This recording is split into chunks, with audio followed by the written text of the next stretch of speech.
July update is filled with a couple of updates. I mean, things that the community has asked for. It's got PvP changes that people have been asking for. It's got the Raid Lair Prestige. We've got the summer event that we're shipping. Solstice of Heroes is the event that the tower is celebrating. You're gonna go into the tower, and from the tower, you'll talk to the event statue, which is it's cool, like chiseled statue.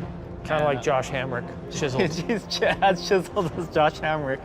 You'll talk to the statue, and the statue will send you to a special event space of the last city. From there, we'll take you into the first of the challenge missions, and that's where you kind of get the first taste of the reimagining of that campaign mission on a higher difficulty. There's stuff that you didn't expect to make it so players feel like, oh, I've played this before, and then they get hit right in the face with special new bosses.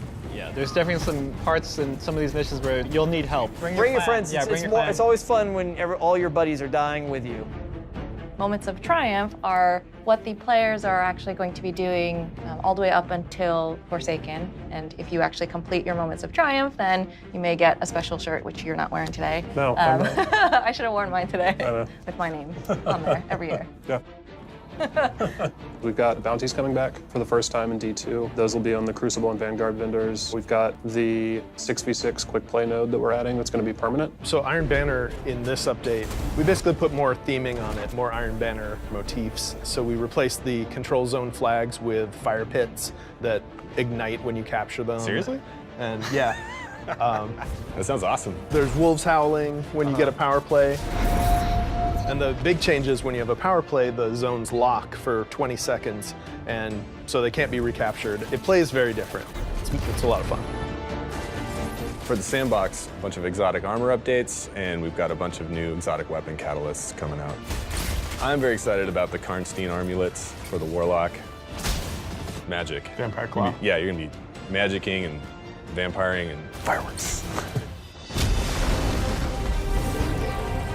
When we looked at how we can evolve Prestige and how we can evolve for the summer for the Prestige layer, we wanted you to feel like each time you go into the raid, it's offering you a different experience. So you're going to have loadouts every week that you're going to be challenged to, like, use an auto rifle for your primary and a scout for your secondary and a rocket launcher for your power weapon, something like that. The strategy for killing Valkaor with a shotgun is totally different than the strategy for killing him with Wardcliff Coil, which is totally different than the strategy for killing him with a sniper rifle. And there are some weeks where people are gonna go in and be like, if you have not done Prestige Raid Lairs, do them this week. You will have a great time. Take your friends that have never done this before.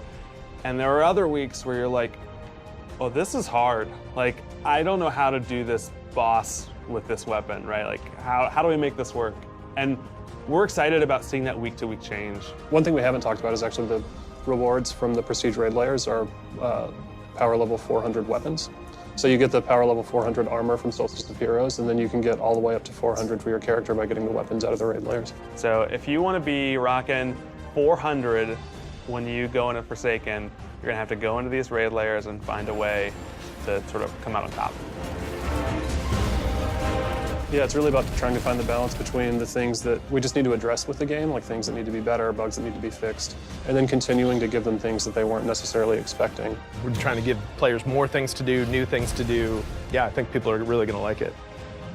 One of the biggest things for Solstice of Heroes for me is that as long as you have the base Destiny 2, you don't necessarily have to have the expansions or anything else. Everybody can participate.